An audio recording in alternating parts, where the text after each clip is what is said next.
नमस्कार साथियों। एग्जाम का टाइम कई बार बच्चों के लिए स्ट्रेसफुल हो जाता है। स्पेशली एग्जाम से पहले वाली रात बहुत क्रूशियल हो जाती है, क्योंकि यहाँ पे आपको राइट माइंडसेट चाहिए। आपका लक्ष्य होना चाहिए एग्जाम को फेस करना है कॉन्फिडेंस, प्रेजेंस ऑफ माइंड और एनहांस परफॉर्मेंस पोटेंशियल के साथ। डूज एंड डोंट्स बताने से पहले एक और बात ध्यान रखना, अगर आप में से किसी को डर लग रहा हो तो घबराओ मत, आप डर सकते हो, क्योंकि वो केवल काट के योद्धा होते हैं जिन्हें डर नहीं लगता हो। अगर आप ह्यूमंस हैं तो डर लग सकता है।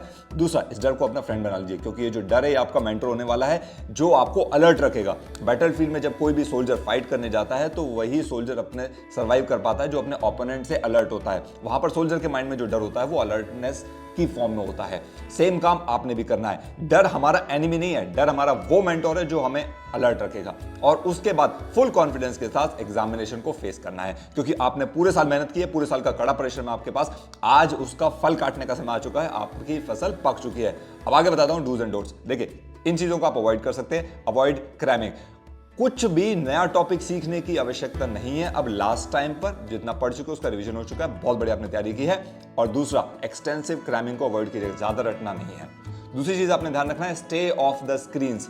आपकी जो फोन्स है, कंप्यूटर्स है, टेलीविजन है, उसको एग्जाम से पहले वाली रात बिल्कुल अवॉइड कर दीजिए। इवन दोपहर के बाद उसको अवॉइड कर दीजिएगा। आपने नहीं देखना, क्योंकि इसकी जो ब्लू लाइट एमिट करती है ये आपके स्लीपिंग पैटर्न्स को इंटरफेयर कर सकती है। तीसरी चीज, डोंट कंज्यूम कैफीन और heavy meals.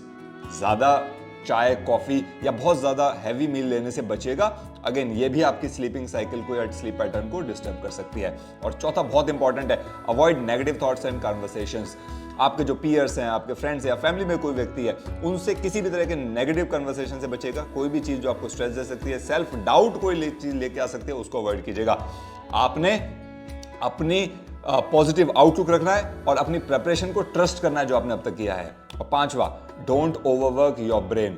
Mentally strenuous activities कोई भी हो सकती है जो मेंटली आपको काफी स्ट्रेस दे सकती है, या आपका जो माइंड को, सिचुएशन को फ्लक्चुएट कर सकती है, उसको अवॉइड करना है। आपको अपने माइंड को काम रखना है, ब्रेक देना है, ताकि फंक्शन करे ये ऑप्टिमली एग्जाम के टाइम पे। ये थे कुछ चीजें जो आपने नहीं करनी है। अब आपसे मैं कुछ चीजें बताना चाहूंगा जो आप कर सकते हैं और डेफिनेटली जो आपको हेल्प करेंगे। पहला पॉइंट है, रिव्यू योर की पॉइंट्स। मतलब जो भी आपने टाइम अब तक मिला है उसमें से थोड़ा सा टाइम निकालेगा और जो समरी नोट्स हैं, फॉर्मूलाज हैं, इंपॉर्टेंट डेफिनेशन है और हाई यील्ड टॉपिक्स हैं, उनको एक बार आप रिव्यू कर सकते हैं। अगेन, ये एग्जाम की शाम से पहले की बात कर रहा हूं। दूसरा, अपने एग्जाम के मटेरियल को ऑर्गेनाइज कर दीजिए, like admit card, pen, pencil, eraser वगैरह, जो कुछ भी आपको चाहिए लास्ट मिनट मॉर्निंग में हैसल से बचने के लिए पहले अरेंज करके रख दीजिए। तीसरा, रिलैक्स एंड अनवाइंड।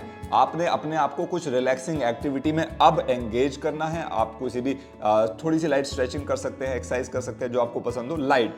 और आप एक काम म्यूजिक सुन सकते हैं जो आपको शांति दे, ऐसा हो सकता है जो आपको कुछ पसंद आता हो। चेस खेल सकते हैं। Again, you can take a warm bath. मतलब थोड़े से गुनगुने पानी से आप अगर स्नान करेंगे इस टाइम पे तो आपका स्ट्रेस रिलीव अवश्य होगा, कि स्ट्रेस रिलीवर होता है, आपका माइंड काम रहेगा। And yes, very important, get a good night sleep.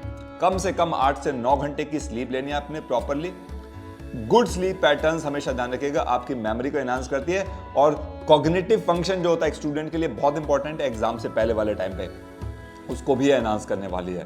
और इसके साथ मैं आपको शुभकामनाएं देता हूं। आपने पूरे साल मेहनत की है और आपका रिजल्ट बहुत अच्छा आने वाला है। कॉन्फिडेंस के साथ जाइए, एग्जाम को फेस कीजिएगा। नमस्कार।